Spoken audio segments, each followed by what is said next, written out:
வணக்கம். கடவுள் வழி. அதாவது நான் என்ன சொல்கிறேன்னா, நமக்கு வந்து கடவுளோட ஒளியும் கடவுளோட அனுகிரகமும் நமக்கு வேணும். கடவுள் என்பவர் ஒருவர் தான். பலவிதமாக இருப்பது அது சாமிகள். கடவுள் என்பது ஒருவர் தான். இப்போ ஒரு 15 வருஷ காலமாக வந்து நிறைய விஷயங்கள் வந்து கடவுளே செயல்பட விடாமல் தடுத்து வச்சுருக்கார். அதாவது என்னென்னு பார்த்துக்கிட்டிங்கன்னா, குழந்தை பெறுவது, கல்யாணம் முடிகிறது, இந்த மாதிரி ஒரு 15 வருஷம் 20 வருஷத்துக்கு முன்னாடி உள்ள ஒரு விஷயங்களுக்காரங்களுக்கெல்லாம் ரொம்ப பிரச்சனைகள் உருவாகிட்டுருக்கு. கல்யாணம் நடக்காமல், குழந்தை பிறக்காமல், இந்த மாதிரி விஷயங்கள் வந்து இயற்கை ரீதியாகவே அது ஸ்டாப் பண்ணி வச்சுருக்குறாங்க. அதனால தான் நிறைய பேத்துக்கு கல்யாணமும் ஆகலை, குழந்தையும் பிறக்கலை. குழந்தைக்காக ஹாஸ்பிட்டலில் ஓடி ஓடி போய் பார்க்குறாங்க. தயவுசெய்து நான் என்ன சொல்ல வரேன்னா, குழந்தை பெறுவதற்கு ஹாஸ்பிட்டலுக்கு போகாதீங்க. அது வந்து குழந்தைக்கு சிறப்பான ஒன்று கிடைக்காது. ஏதோ ஒன்று பண்ணி, என்னமோ ஒன்று பண்ணி குழந்தைய வந்து உருவாக்கி தராங்க. ஆனால் அந்த குழந்தை வந்து குழந்தையாக இருக்கும்போது சரியாக இருக்கும்.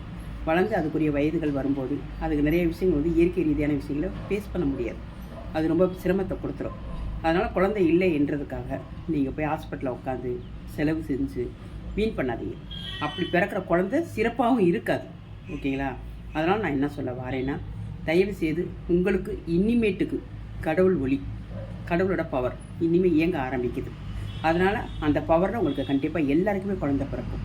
அந்த காலத்துலலாம் பார்த்தீங்கன்னா, சும்மா எப்போயோ ஒரு குடும்பமாக இருந்தால் கூட அவங்களுக்கு குழந்தை நின்றும். எத்தனையோ குழந்தைகள், ஒரு வீட்டில் 18 குழந்தை 20 குழந்தை கூட ஒரே குடும்பத்துக்கு பிறந்தது உண்டு. அவங்களாம் எந்த ட்ரீட்மெண்ட்டில் இருந்தாங்க, எந்த இதில் இருந்தாங்க. அதே மாதிரி குழந்தை பெறுவதற்கு நம்ம இயற்கை ரீதியாக தான் சாப்பாடுக்கு சரியான முறையில் இருக்கணும்.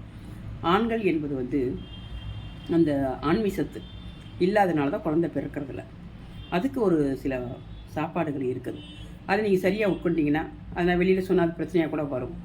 மாம்ச ரீதியிலேயும் ஒரு சில மாம்சங்கள் இருக்குது. அதை நீங்கள் கரெக்டாக சாப்பிட்டீங்கன்னா, பெரிய மாம்சம்னு சொல்லுவாங்க, பெருசு. அந்த மாதிரி மாம்சங்களை நீங்கள் சாப்பிட்டீங்கன்னா கண்டிப்பாக வந்து அதில் வந்து குழந்தை சத்து, ஆண்மை சத்து அதிகமாக இருக்கும். அதை யார் சொல்லுவாங்களோ சொல்ல மாட்டாங்களோ தெரியல, நான் சொல்கிறேன். நீங்கள் வந்து இந்த சாப்பாடு விஷயத்தெல்லாம் சரியான முறையில் செஞ்சு சாப்பிட்டு வாங்க.